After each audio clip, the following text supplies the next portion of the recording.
Antes de começarmos, subscreva o nosso canal para se manter atualizado com o nosso conteúdo mais recente e envolvente. ChatGPT Said. Ele nunca viu verdadeiramente a mulher com quem se casou.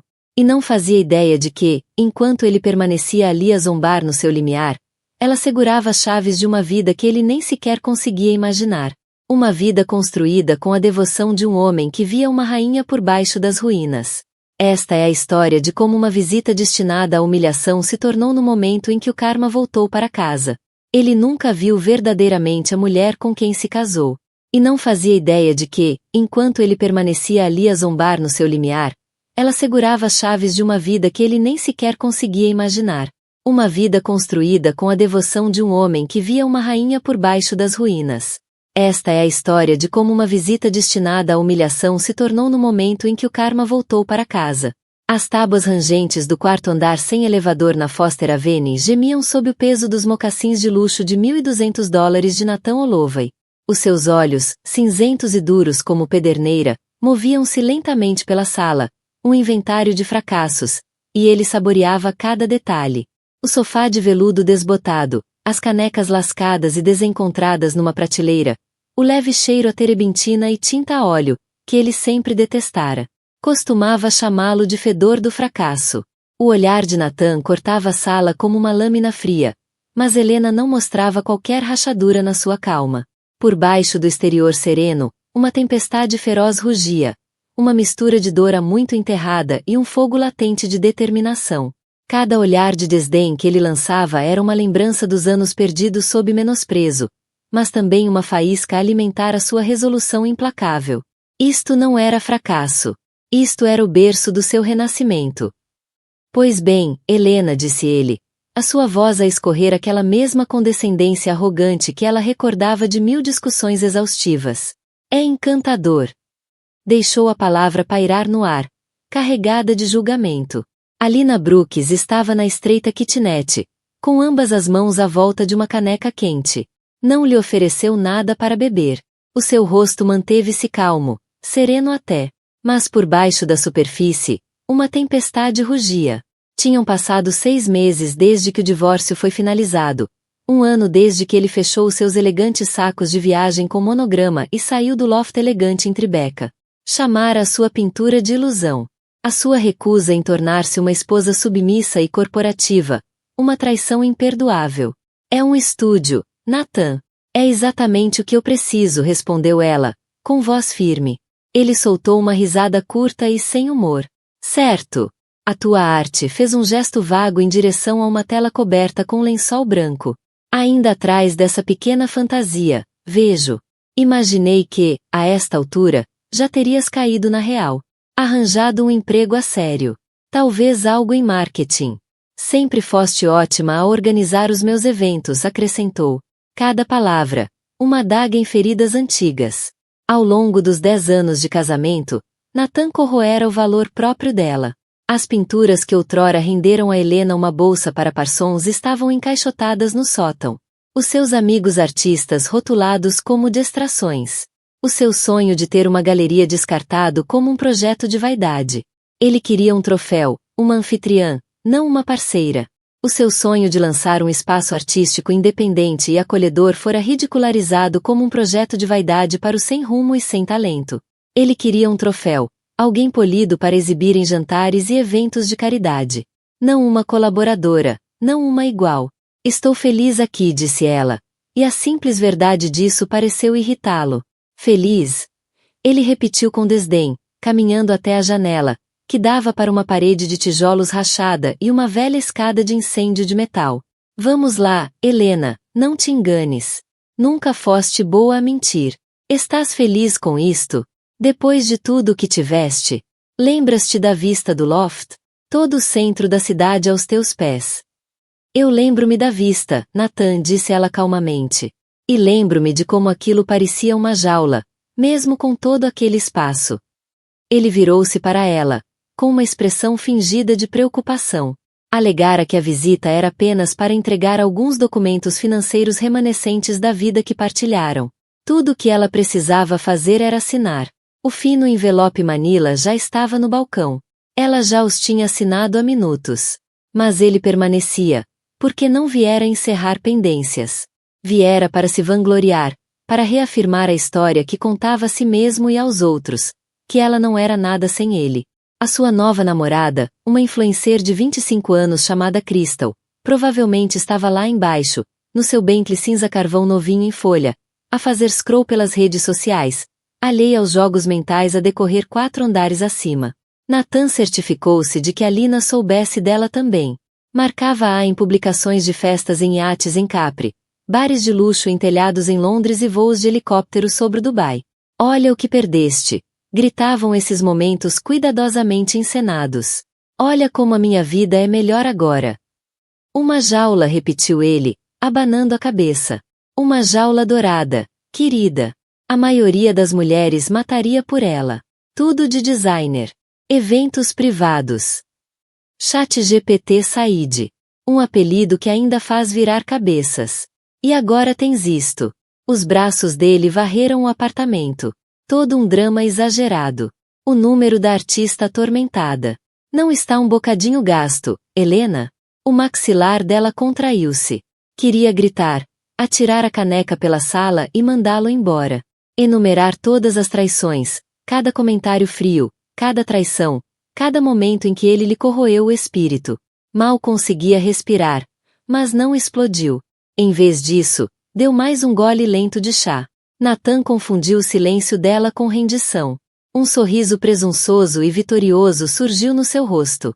Olha, sei que as coisas devem estar apertadas. Se precisares de uma ajudinha, só até voltares a encontrar o teu rumo, posso oferecer-te algo. Pensa nisso como um presente de despedida. Uma indemnização. Estendeu a mão à carteira. O gesto encharcado de superioridade. Antes que ela pudesse responder, o telefone vibrou no balcão. Ela espreitou o ecrã. Instalação do Claraboia confirmada para o estúdio principal. Vai ficar deslumbrante. Mal posso esperar para ver a tua cara. A caminho de casa.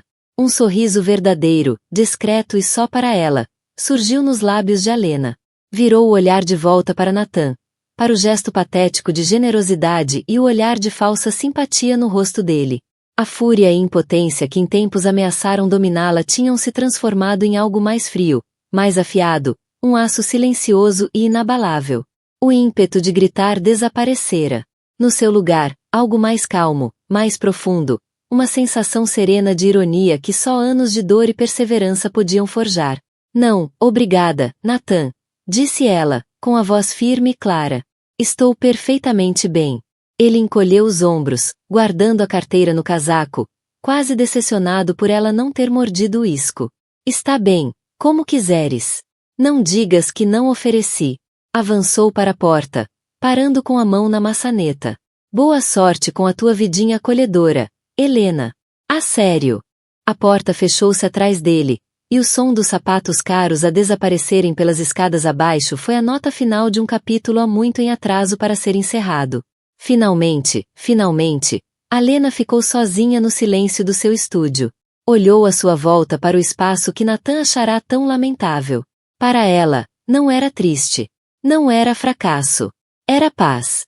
Era o seu santuário, o seu espaço de trabalho, um aluguer temporário onde estava a terminar o maior projeto da sua carreira, aquele que mudará tudo.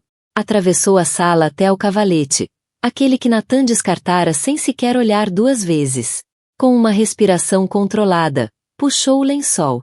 A tela por baixo explodiu em vida. Pinceladas largas de índigo, explosões de laranja ardente, veios de folha de ouro radiante, uma tempestade visual de perda e esperança, de ressurreição, um retrato de renascimento. Era a primeira de 12 obras encomendadas para o átrio da nova sede da Fundação Rilan. Pegou no telefone e digitou uma resposta para JC. Também mal posso esperar. A vista da nossa janela vai ser muito melhor do que aquela parede de tijolo. Carregou em enviar, sentindo a antecipação crescer no peito como a luz do amanhecer. Nathan pensava que estava a testemunhar o fim dela. Não percebia que tinha tropeçado apenas no prefácio. Isto não era só um novo amor. Isto não era apenas um novo começo. Era uma penthouse no topo da Meridian Tower, um edifício cujo contrato de desenvolvimento a empresa imobiliária de Nathan perderá há 6 meses. A ironia era quase intoxicante. Nem sempre tinha sido esta guerra fria de condescendência e desprezo velado. Helena lembrava-se de como tudo começou, há 10 anos, quando Nathan Holloway era uma tempestade de carisma e ambição. Ele era um associado júnior numa firma de imobiliário de topo, e ela uma artista em ascensão, recém-saída da escola de arte, o seu portfólio a pulsar com energia crua e inegável. Conheceram-se numa inauguração de galeria no centro de Los Angeles, onde ele ignorou todas as telas nas paredes e se concentrou inteiramente nela. A tua paixão, dissera-lhe, com os olhos fixos nos dela. Fala sobre cor da mesma forma que eu falo sobre fechar negócios de milhões. Sussurrou aquilo com champanhe na mão, como se fosse uma profecia, e naquele momento, ele acreditava mesmo. Perseguiu-a com uma intensidade obstinada, enviando flores para o estúdio, aparecendo nas suas exposições pop-up, fazendo perguntas infinitas sobre o seu trabalho. Comprou uma das primeiras obras dela, uma paisagem marítima e nevoada da costa de Mendocino, e pendurou-a por cima da lareira do seu apartamento de solteiro. Seria a única pintura dela que ele alguma vez compraria. Apanhada na euforia do novo amor, Helena confundiu a obsessão com lealdade. A ambição dele parecia magnética, contagiosa. Ela queria fazer parte daquela viagem. Quando ele lhe pediu em casamento um ano depois, com um diamante tão grande que parecia deslocado nas suas mãos calejadas, ela disse que sim, acreditando com todo o coração que estavam a construir algo juntos. O império dele nas finanças, o dela na arte. A ilusão começou a desfazer-se quase assim que o casamento terminou. A nova casa deles, uma imponente moradia histórica em Pacific Heights, fora escolha de Nathan. É um investimento, insistiu ele, quando ela sugeriu um loft industrial e luminoso no centro, com espaço de estúdio verdadeiro. Transmite sucesso. O sótão tornou-se o ateliê dela. Tinha uma janela e isolamento terrível. Gelado no inverno, insuportável no verão. Mesmo assim, ela tentou fazer funcionar. Mas quando voltou a pintar a sério, Nathan queixou-se do cheiro. Devíamos receber clientes aqui, Helena, disse uma noite, franzindo o nariz.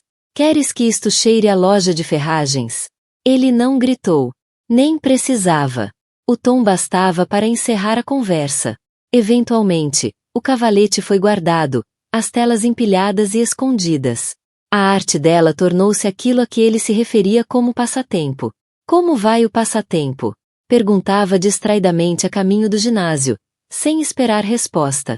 Deviam fazer uma pausa no passatempo e vir ao clube esta noite, dizia ele, como se fosse um agrado.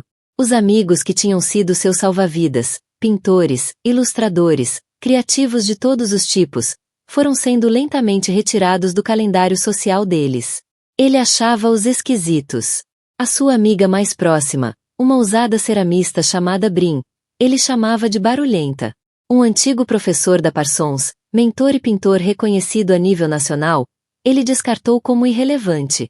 Um a um, foram sendo substituídos pelo mundo de Nathan. Analistas de investimento com relógios brilhantes e as suas esposas impecáveis de diretoria. Mulheres que falavam de comitês de caridade e viagens de luxo com a mesma urgência feroz que os traders de Wall Street reservavam para fusões. Helena deu por si a desempenhar o papel de Sra. Holloway, a organizar jantares impecáveis, a servir nas fundações certas, a vestir os tons neutros, suaves e caros que Nathan preferia. Afogava-se em seda e diamantes. Cada reunião perfeita era uma performance, uma cena meticulosamente encenada numa vida que parecia, cada vez mais, uma jaula dourada. O riso à volta da mesa era educado, mas o isolamento por baixo dele era sufocante. O coração de Helena batia silenciosamente por baixo das camadas de seda e cristal, ansiando pela liberdade que o seu espírito tanto desejava. Sim, a jaula era dourada, mas as grades eram frias, rígidas e implacáveis. ChatGPT Said. As discussões começaram, subtis no início. Ele esquecia-se de mencionar um jantar de negócios até uma hora antes, esperando que ela parecesse perfeitamente arranjada e sorridente. Menosprezava as opiniões dela sobre política ou design à frente dos amigos, desvalorizando com uma risadinha condescendente. Ela é artista, dizia ele. Sabes como elas são emocionais.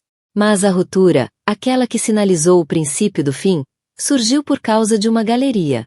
Uma antiga colega da universidade tinha aberto um espaço modesto em Silver Lake e ofereceu a Helena uma exposição a solo. Era tudo o que ela sonhava. Uma oportunidade para reencontrar a sua voz. Para se reencontrar. Ela estava eufórica, trabalhando em segredo naquele sótão escaldante, pintando até tarde da noite, derramando anos de frustração e fome em cada tela. Quando finalmente contou a Nathan, 2 meses antes da inauguração, ele nem sequer levantou os olhos do tablet. Uma exposição? Perguntou. Em Silver Lake. O desdém era inconfundível. Helena, os meus clientes estão em Beverly Hills, não num beco qualquer de paraíso hipster. O que é que as pessoas vão pensar? Não me importa o que pensam, respondeu ela, com a voz firme. Isto não é para eles. É para mim. É quem eu sou. Isso chamou-lhe a atenção. Levantou os olhos, frios, cortantes. Quem tu és, é minha mulher. E a minha mulher não pendura suas telinhas numa galeria qualquer do centro, como se estivéssemos a passar dificuldades. É humilhante. Cancela. Não. Foi a primeira vez que ela o recusou assim. Tão diretamente. Tão absolutamente. O que disseste? Perguntou ele, com a voz neutra. Disse não, vou fazer a exposição. Os olhos dele escureceram. Levantou-se do sofá, a sua figura imponente de 1,80 m agora ameaçadora. Estás a deitar fora tudo o que construí para nós, rosnou. As tuas pichorras são um risco. Este egoísmo pode arruinar tudo. A tua reputação, atirou ela. É disso que se trata, não é? E a minha vida, Nathan? O meu propósito? Passaste 10 anos a esgotá-lo em mim. Isto não é sobre o teu nome nem os teus clientes. É sobre controlo.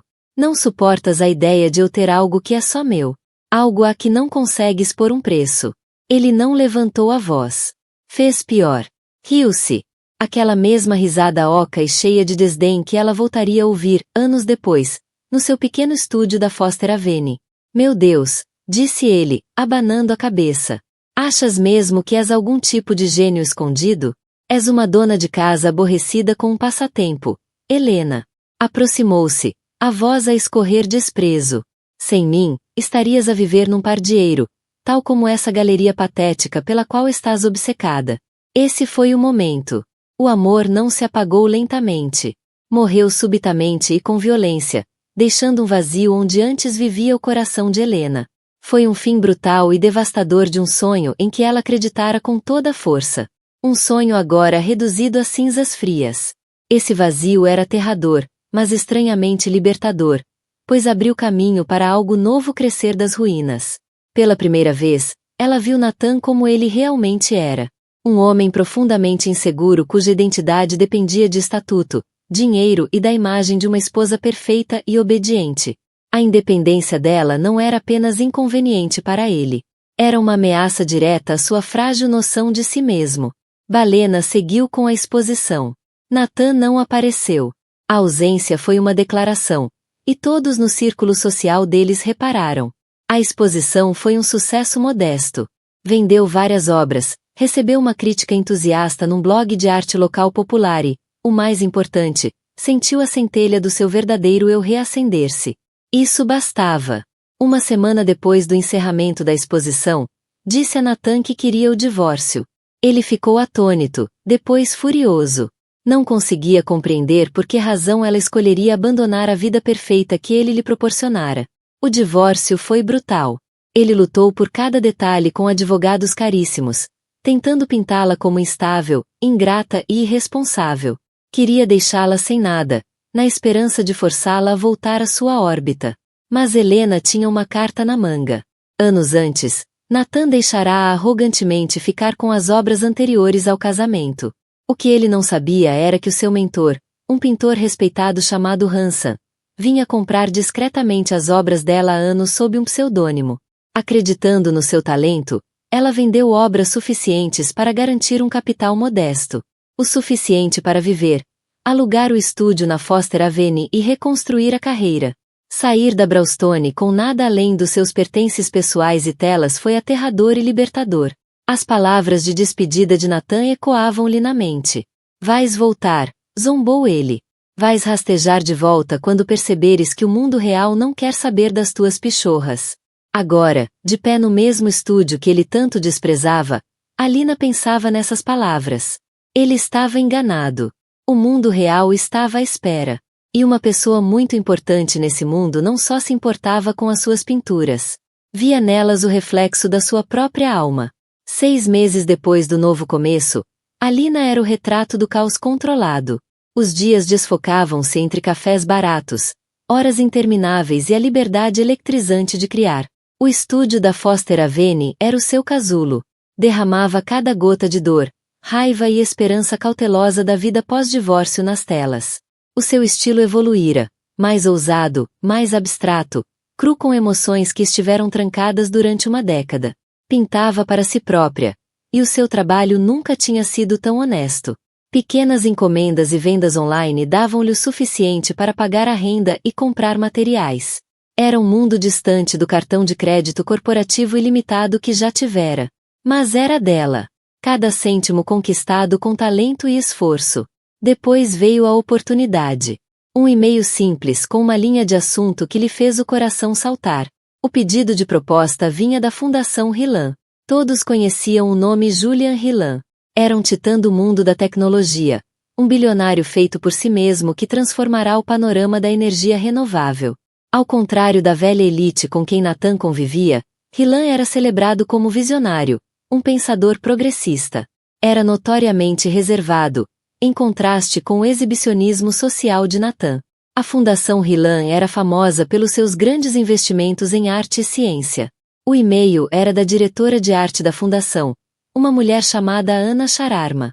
Tinha visto o trabalho de Helena na modesta exposição de Silver Lake, aquela mesma que acabará de fechar. Desde então, Ana vinha acompanhando o progresso dela online. A fundação procurava um único artista para criar uma instalação monumental de vários painéis para o átrio triplo da nova sede global, uma maravilha arquitetônica à beira-mar chamada Meridian Tower. Queriam uma peça de impacto que simbolizasse renovação, inovação e o poder da conexão humana. Queriam-na a ela. A reunião não se realizou numa sala de reuniões formal, mas sim no estúdio de Helena. Ana chegou primeiro, uma mulher elegante, articulada, que falava da obra de Helena com tal reverência que a deixou corada. 5 minutos depois, Julian RILAM entrou pela porta. Não era nada como ela imaginara. Sem entourage, sem arrogância. Alto, vestido de forma simples, com uma camisola cinzenta e jeans escuros, exalava uma confiança serena e inabalável. Os seus olhos avelã, calorosos, revelavam curiosidade genuína ao observar o estúdio, não com julgamento, mas com respeito. Alena Brooks, disse, com uma voz mais grave do que ela esperava. A Ana anda a dizer-me há meses que és a única artista para este projeto. Ao ver o teu trabalho ao vivo, finalmente percebo por quê. Não olhou para os móveis gastos nem para o espaço apertado. Concentrou-se na arte. Passou de tela em tela, estudando cada uma com atenção. Perguntou sobre a técnica, a escolha de cores, o significado de um certo traço de pincel. Não estava a ser simpático. Estava verdadeiramente envolvido. Vi a história por trás da obra. A verdadeira paixão nas tuas peças, disse ele, parando diante de uma tela dominada por cinzentos tempestuosos, atravessada por uma faixa de carmesim desafiante. É como se estivesses a lutar para sair da escuridão, certa de que a luz está logo ali à frente. Helena sentiu um nó na garganta.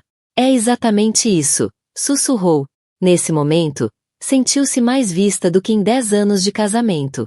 A encomenda era dela. O orçamento era astronômico. Muito além de tudo o que alguma vez sonhara. Proporcionou-lhe os melhores materiais, segurança financeira e, mais importante ainda, validação do trabalho da sua vida num palco global. Ao longo dos meses seguintes, Julian tornou-se uma presença familiar no estúdio de Helena. Passava por lá depois do trabalho, às vezes com Ana, outras sozinho, para acompanhar o progresso dos 12 painéis monumentais. As conversas deles divagavam entre arte e tecnologia, filosofia e histórias pessoais. Ele partilhava memórias das suas origens humildes, filho de uma bibliotecária e de um professor, e da motivação incansável que o levou a construir o seu império. Nesses momentos, Helena via o homem por detrás do sucesso, com os pés assentes na terra, ponderado, movido por algo mais do que ambição. A abertura dele convidava a revelar partes de si que há muito guardava, e as vulnerabilidades partilhadas forjavam um laço que ia além da superfície. Este projeto está a chegar ao fim, disse suavemente. E dou por mim sem estar feliz com isso.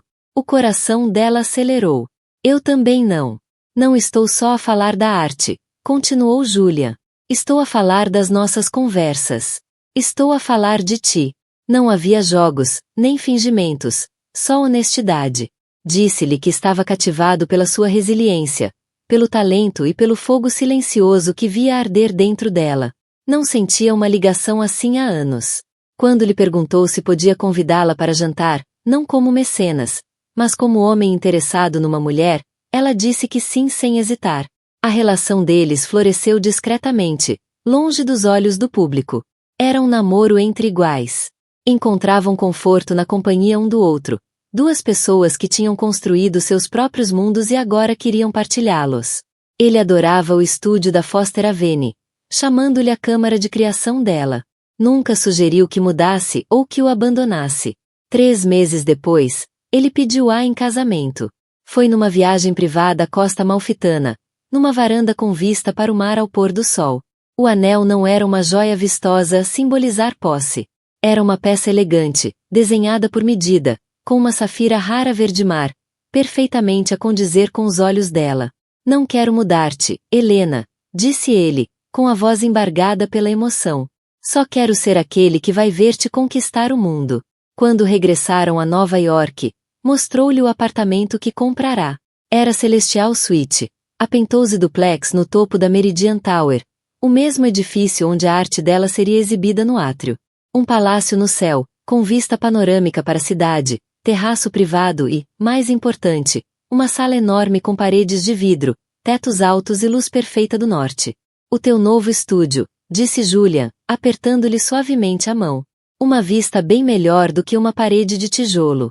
Helena chorou, sobrecarregada pela imensidão do amor e respeito dele. As lágrimas corriam silenciosamente, um misto de alívio, gratidão e o peso agridoce de tudo o que suportara. Aquele momento, tão simples mas profundo, era o culminar de anos de luta, resiliência e uma resistência silenciosa.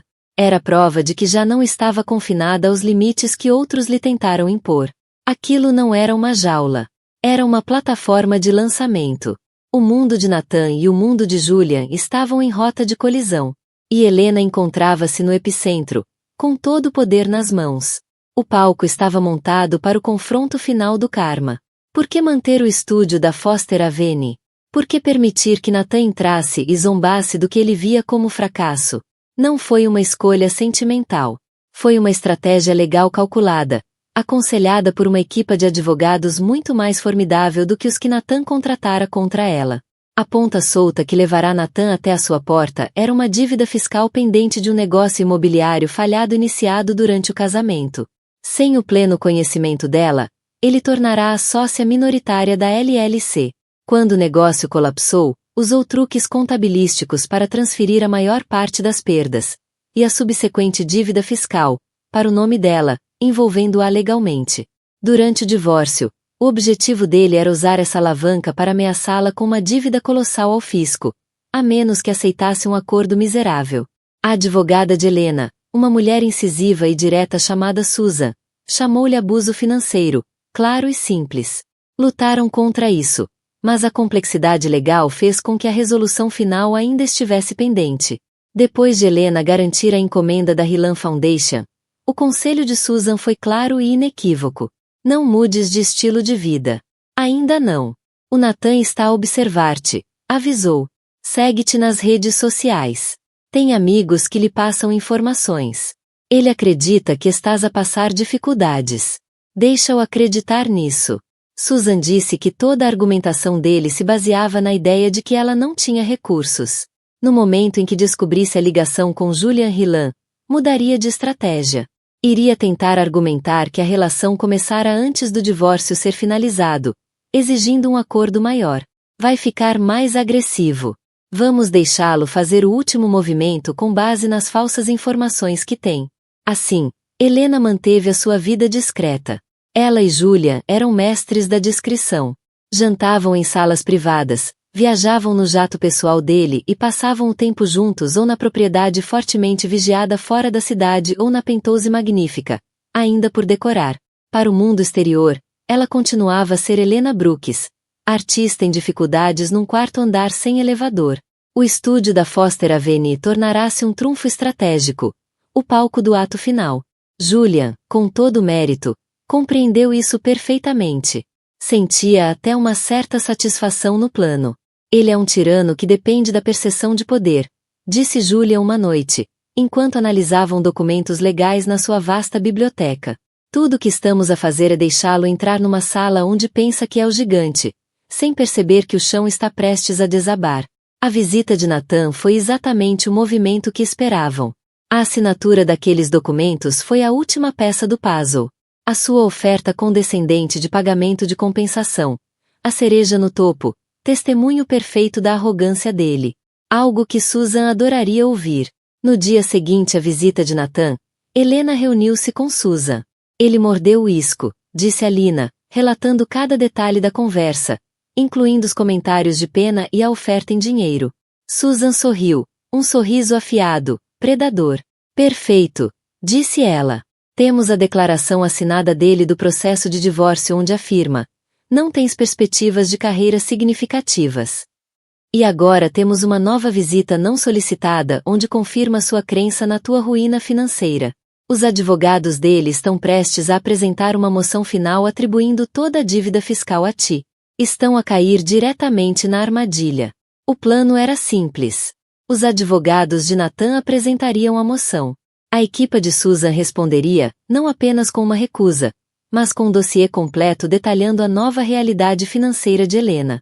O contrato da Hillan Foundation, as vendas das obras anteriores e uma declaração juramentada do CFO da Fundação Hillan. Simultaneamente, dariam entrada a um processo contra Nathan por falsas declarações e abuso financeiro durante o casamento, exigindo indemnização. Ele pensa que está a encurralar um rato, disse Susan, batendo com a caneta na pasta volumosa do caso de Helena. Vai descobrir que encurralou uma leoa, e o companheiro dela é dono da porra da selva toda. A mentira estava a pesar em Helena. Odiava o segredo. Queria gritar a felicidade do alto dos telhados. Queria publicar uma foto sua com Julian, os rostos iluminados de amor, só para apagar aquele olhar presunçoso da cara de Nathan. Julian sentiu-lhe o cansaço naquela noite, na Penthouse. Tinha uma surpresa para ela. Levou-a até a sala designada como o novo estúdio dela. No centro do vasto espaço, num cavalete profissional, estava uma pequena pintura emoldurada. Era a paisagem melancólica da costa de Mendocino. A primeira pintura que ele alguma vez comprará dela. Helena engasgou, levando a mão à boca. Como é que encontraste isto? Julian explicou em voz baixa. Encontrei o corretor a quem ele vendeu há uns anos. O Nathan livrou-se dela como parte de um pacote de ativos indesejados quando redecorou a Brownstone. Deve ter recebido umas centenas por ela. Ele veio ao teu espaço para te humilhar. Parece justo que o golpe final seja dado no teu próprio terreno. Um plano começou a tomar forma. Um confronto final, dramático, encenado exatamente onde tudo começou, no modesto apartamento da Foster Avenue. As 2 semanas seguintes foram a calma antes da tempestade. A equipa jurídica de Helena, liderada pela implacável Susan, preparou a resposta bomba. A equipa de Julian reuniu discretamente documentação de apoio inatacável. Entretanto, Nathan, alegremente inconsciente, avançava. Começou com um e-mail carregado de falsa compaixão. Assunto: a pensar em ti, Alina. Não consigo parar de pensar na nossa conversa. Ver-te naquele apartamento minúsculo preocupa-me genuinamente. Sei que tens orgulho, mas o orgulho não paga contas. A dívida fiscal pendente do negócio Northwood tem de ser resolvida. Os meus advogados dizem-me que, tendo em conta a tua situação financeira atual, os tribunais vão provavelmente atribuir essa responsabilidade a mim. Mas será uma luta longa e confusa, custando caro a ambos. Tenho uma proposta. Assumo toda a dívida. Sem condições. Tudo o que peço é que assines uma declaração final a reconhecer que isto liquida todas as questões financeiras entre nós, passadas, presentes e futuras. É o corte limpo que devíamos ter tido. Deixa-me fazer isto por ti, uma última vez. Pensa nisto como um ato final de bondade. ChatGPT Said. Helena leu o e-mail em voz alta para Julian e Susan durante uma chamada de conferência. Susan soltou uma risada seca. Um ato de bondade? Ele está a tentar fazer-te assinar os teus direitos em troca de trocos. Está apavorado que, mesmo que estejas falida, algum advogado pro bono aceite o teu caso e exponha a fraude dele. Quer prender-te numa caixa e deitar fora a chave. A voz de Julian era fria. Está a tentar comprar uma consciência limpa pelo preço de uma dívida fiscal que ele próprio criou. É patético. Qual é o nosso próximo passo? Perguntou Helena. Deixamo-lo a marinar, aconselhou Susan. Não respondas. O teu silêncio vai deixá-lo nervoso. Vai começar a cometer erros. Vai pressionar mais. Susan tinha razão. Mas uma semana de silêncio passou. Depois chegou a carta oficial dos advogados de Nathan. Era agressiva, exigente, e impunha um prazo apertado. Ameaçava com ação judicial imediata para atribuir toda a dívida a Helena, citando a falta de cooperação dela e finanças instáveis. Esse era o movimento oficial. O que estavam à espera? A equipa de Susan apresentou imediatamente a moção de resposta. As engrenagens legais estavam em marcha, mas levaria alguns dias até a papelada chegar aos advogados de Nathan. Isso dava-lhes uma pequena janela. A peça final encaixou quando Nathan, agitado com o silêncio de Alina e confiante na sua posição, fez um último movimento arrogante. Enviou uma mensagem de texto diretamente para Alina. Estou a tentar ajudar-te, Alina. Enviei uma proposta final através dos meus advogados. Se não a assinares, não terei escolha a não ser deixá-los fazer o seu trabalho. Vou passar pelo teu estúdio amanhã às 15 horas com o estafeta. Podes assinar na hora e acaba-se tudo. Não sejas tola. As mãos de Helena tremiam ligeiramente enquanto lia a mensagem. O ar fugiu-lhe do peito. Uma mistura de medo e de uma feroz determinação em turbilhão. Aquilo não era só mais uma mensagem. Era o desafio que ela esperava. O momento em que todos os seus planos cuidadosos ou ganhariam forma ou se desmoronariam. O peso dos últimos anos pressionava-lhe os ombros, mas ela permaneceu firme. Era isso. O confronto que ele forçava era exatamente o que ela e Julian tinham planeado. Está a entregar a própria sentença, disse Julian, com um tom sombrio. Quando ela perguntou, tens a certeza de que estás pronto para isto? Frente a frente. Helena inspirou fundo, o olhar caindo sobre a pequena pintura de Mendocino que agora pendia no seu magnífico novo estúdio. Pensou nos anos em que a fizeram sentir pequena, nos sonhos descartados como meros passatempos. Estou pronta, disse ela, com a voz firme como aço. Ele merece ver o meu rosto quando o mundo dele ruir. O plano estava traçado. Julian não estaria lá de início. Aquilo tinha de ser a vitória dela. Só chegaria no fim, para testemunhar e escoltá-la de vez para longe das ruínas do passado. No dia do encontro, Alina vestiu-se com propósito, não num fato de poder nem em roupa de marca. Usava os seus jeans manchados de tinta, uma simples t-shirt preta e as botas de couro gastas favoritas. Era artista que Nathan tentará apagar, naquele mesmo estúdio que tanto desprezara. Às 14h45, sentou-se no sofá de veludo em segunda mão. A sala estava arrumada, mas ainda carregava o cheiro a terebintina, o cheiro da sua liberdade. O ar estava carregado de antecipação. Ela não estava nervosa. Era uma maestrina prestes a conduzir a sinfonia das consequências até o seu clímax estrondoso. Às 14h55, o telefone vibrou com uma mensagem de Julian. Estou há 5 minutos. Os documentos foram oficialmente entregues ao tribunal e servidos ao advogado principal do Nathan às 14h30. Ele ainda não sabe, mas já perdeu. Isto é só o epílogo. Amo-te, Helena. Também te amo. Hora do espetáculo. Às 15 horas em ponto, ouviu passos pesados e confiantes a subir as escadas. Seguiu-se um som mais leve e rítmico. Saltos altos. Ele trouxe companhia. A ousadia era impressionante. A batida na porta foi seca, impaciente. Helena levantou-se, alisou a t-shirt e caminhou até a porta. Rodou o puxador, o coração calmo, a mente clara. Era hora de deixar o fantasma do passado entrar pela última vez. A porta abriu-se, revelando Nathan Olova em todo o esplendor do seu fato feito à medida. Agarrada ao braço dele estava uma jovem deslumbrante, com um cabelo loiro impossivelmente longo e uma mala Chanel. Tiffany, a modelo do Instagram, em carne e osso. Ela examinou Helena de cima a baixo, depois olhou à volta do pequeno apartamento, os lábios perfeitamente brilhantes a curvarem-se num esgar mal disfarçado. Nathan, disse Helena, a voz firme, sem revelar nada. Helena, começou Nathan, num tom magnânimo, como se fosse um rei a visitar a cabana de um camponês. Esta é a Tiffany. Achei melhor trazer uma testemunha. E este, gesticulou para um homem uniformizado que estava nervosamente um passo atrás, é o estafeta com os papéis do acordo. Helena recuou, permitindo-lhes entrar no espaço dela. A sala encolheu subitamente, apinhada pelo ego de Nathan e o perfume caro de Tiffany. Nathan pousou a pasta sobre a pequena mesa de café com um estrondo decisivo. Vamos a isto rapidamente. Tenho reserva no Percy. Olhou para Tiffany com um sorriso convencido. A Tiffany nunca foi. É quase impossível conseguir mesa. Uau, acrescentou Tiffany, com a voz aguda. O meu sobrinho pinta coisas assim no infantário. Tão querido. Helena ignorou-a. O foco dela estava inteiramente em Nathan. É simples, Nathan, disse ele, puxando um documento grosso. Direto ao ponto. Tu assinas aqui, reconhecendo que não tens mais quaisquer direitos.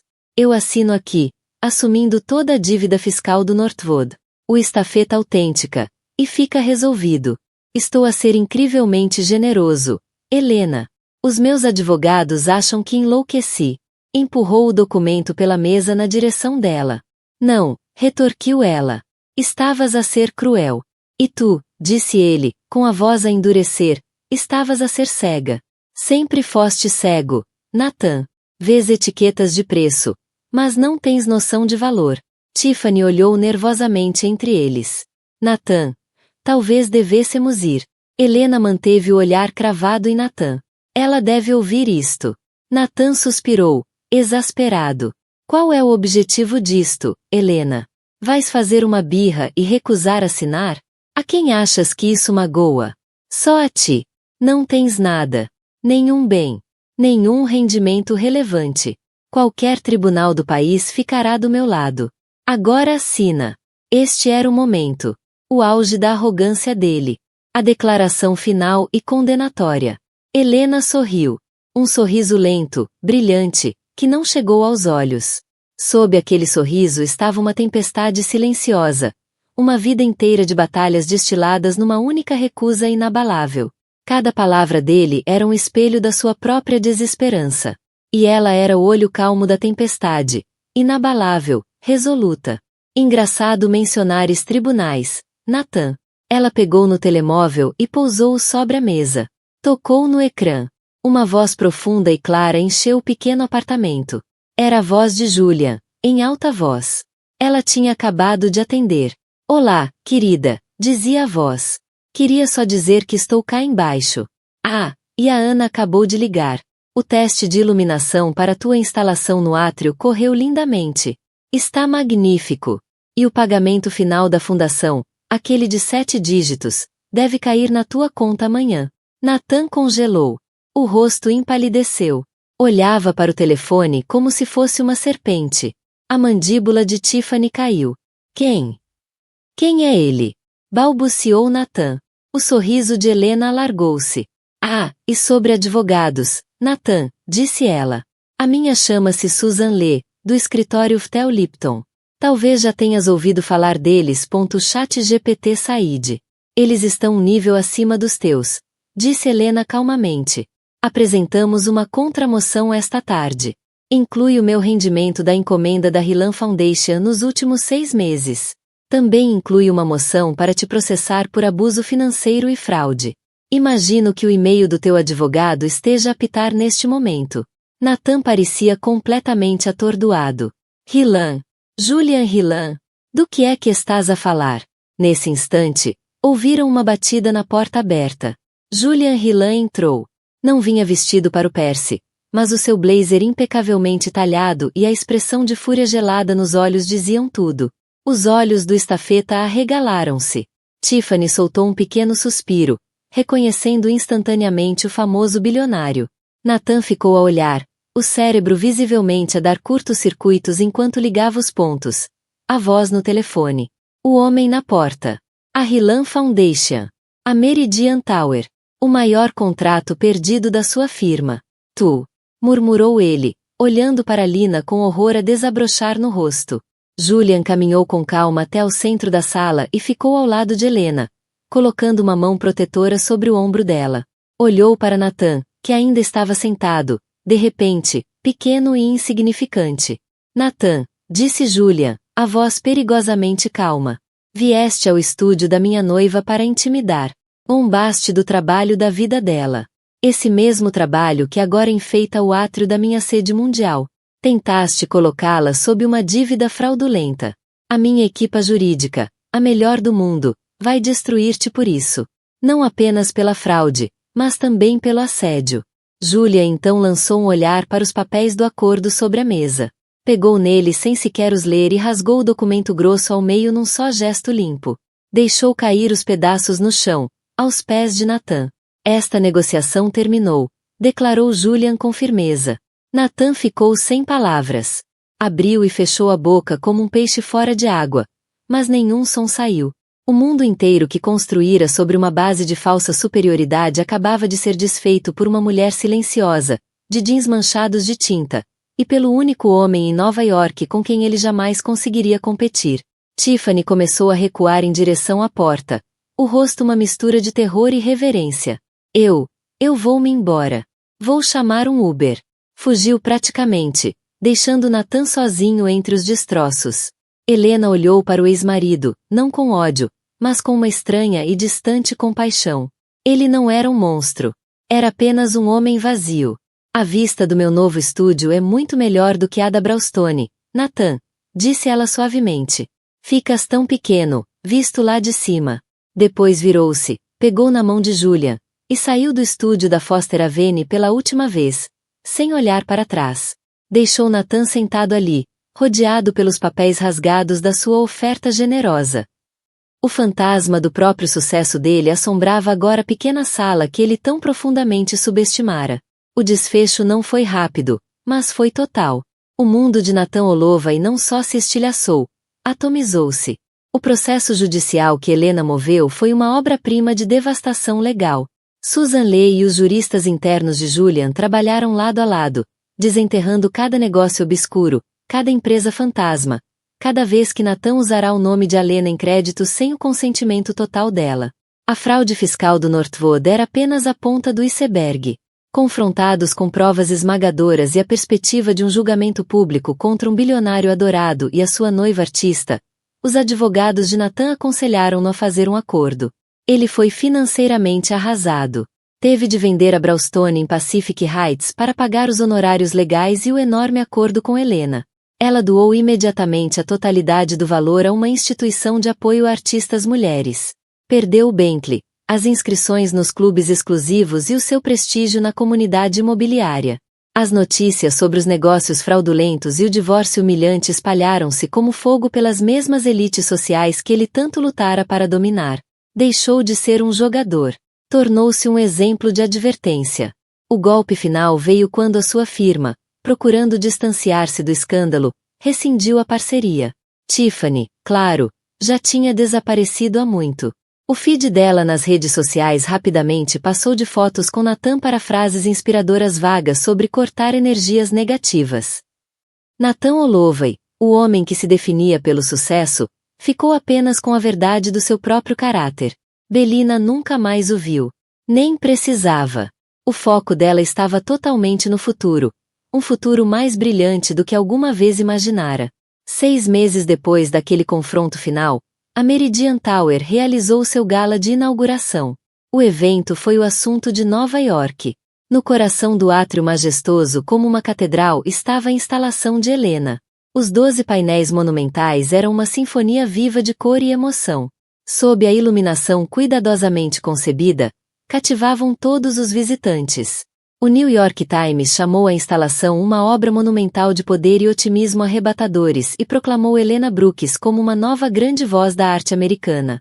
Nessa noite, Helena ficou de pé numa varanda alta da torre, olhando para a cidade cintilante. Ela usava um deslumbrante vestido verde-mar, a condizer com o anel de noivado. Julian estava ao seu lado, o braço firmemente à volta da cintura dela. Não olhavam para os convidados nem para a imprensa. Olhavam para a arte. A arte dela.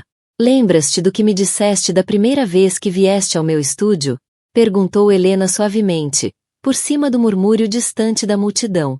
Disseste que o meu trabalho parecia uma luta para sair da escuridão, certa de que havia luz.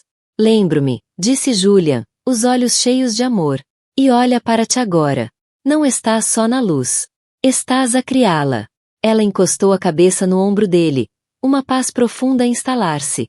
Uma paz conquistada com anos de luta, desgosto e resiliência inquebrável. Uma paz que vinha, finalmente, de ser vista, não apenas pelo sucesso, mas pela mulher que lutara para se tornar. A felicidade dela não era sobre dinheiro ou fama. Nem sequer sobre a queda de Nathan. Era sobre isto. Ser vista. Ser valorizada. Ser amada exatamente por quem era. A pentose, o reconhecimento, a segurança, não eram um prêmio. Eram belos subprodutos de ter recuperado a alma. Nathan tentará prendê-la numa gaiola dourada. Ela construiu um palácio no céu. Ele rira-se do seu apartamento simples, sem saber que, da sua nova casa, ela tinha vista para o mundo inteiro. Um mundo que agora estava pronta para pintar com todas as cores imagináveis. Já não era Helena Holloway, o adereço. Nem Helena Brooks, artista em dificuldades. Era Helena Brooks, a mulher que aprendeu que a verdadeira riqueza não é algo que se possui, é algo que se torna. Lá de cima, a vista era perfeita. A história de Alina não é apenas sobre vingança. É um lembrete poderoso de que o maior sucesso é viver com autenticidade. Nathan via a vida dela através das lentes do dinheiro e do status. E isso cegou-o. Julian viu-a através das lentes da paixão e do caráter. E isso mostrou-lhe tudo. No fim, o simples apartamento que Nathan zombou foi exatamente o lugar onde Helena forjou as armas da sua vitória. A sua arte e o seu valor próprio. Ela não precisou de o destruir. A arrogância dele fez isso por ela. Ela só precisou de erguer-se.